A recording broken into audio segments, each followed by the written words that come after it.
ఇప్పుడు తెలుగుదేశం పార్టీ పగ్గాలు చేపడుతుండో తీన్మార్ మల్లన్న అని తెలుస్తుంది. అవేమైనా జరిగినాయా తెలంగాణ తెలుగుదేశం పార్టీ పగ్గాలు?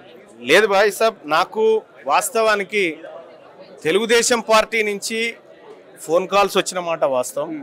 కానీ మేము ఎలాంటి నిర్ణయాలు తీసుకోలేదు. మా ముందున్నటువంటిది కేవలం బీసీ ఉద్యమాన్ని బలోపేతం చేసే నిర్ణయమే, అంతేగాని ఇంకొక ఆలోచన లేదు. తెలుగుదేశం పార్టీ తెలంగాణలో ముఖ్యంగా బీసీకి పెద్దపీట వేస్తుంది కదా, వేస్తే మంచిదే కదా. వేయాలని కూడా బీసీ బేస్మెంట్ అంటారు. కాదు, నేనేమంటున్నా, వేయాలని ఒక తెలుగుదేశం పార్టీ అన్ని పార్టీలు కూడా బీసీలకు పెద్దపీట వేయాలని కోరుకుంటా ఉన్నాం. మీ తర్వాత లైన్ కట్టారు బీసీలు అందరూ, అంజన్ కుమార్ యాదవ్ కానీ మధుయాష్కి కూడా. ఏమంటారు దీనిపైన? సో వాళ్ళలో కూడా చైతన్యం వస్తూ ఉంది. నేను ఒకటి ఏమంటున్నానంటే, ఎక్కడో చోట ఎవరో ఒకరు ప్రారంభించకపోతే యుద్ధం ప్రారంభం కాదు. కాబట్టి ఎవరో ఒక చోట ప్రారంభించిన కార్యక్రమం జరిగింది. నటరాజన్ వచ్చిన తర్వాత మీ పైన స్కెచ్ పడింది అంటారా? లేదు, నటరాజన్ గారు, మీనాక్షి నటరాజన్ గారు నాకు మంచి మిత్రురాలు.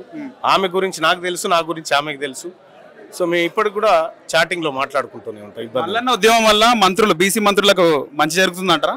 మంచి జరిగితే మంచిదే కదా, మంచి జరిగితే మంచిదే. ఫైనల్ గా రాజకీయ పార్టీ పెడుతున్నారన్నా లేకపోతే ఏంది స్టెప్ అయింది? లేదు భాయ్ సాబ్, అట్లాంటి ఆలోచన కాదు. ఇప్పుడు మా ముందట ఉన్నది బీసీ ఉద్యమం, దాన్ని బలంగా ముందుకు తీసుకుపోయేటువంటి ఆలోచన. గతంలో నవనిర్మాణ పార్టీ పెట్టినారు, తెలంగాణ నవనిర్మాణ.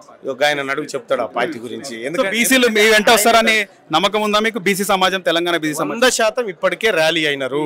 ఇక్కడ ఎక్కడికక్కడ అన్ని మండలాల్లో, అన్ని జిల్లాల్లో బీసీ సమూహం అంతా మీటింగులు పెట్టుకొని జేఏసీలో భాగస్వామ్యం అవుతా ఉన్నారు.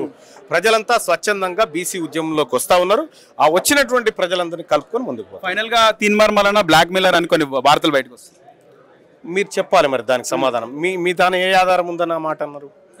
మొత్తానికి కూడా చాలా వరకు నేను ఒకటి ఏమంటున్నా, ఇప్పుడు ఈ ఎస్టీవీ ఉంది, బ్లాక్ మెయిలర్ అంట, నా దగ్గర ఆధారం ఉండాలిగా.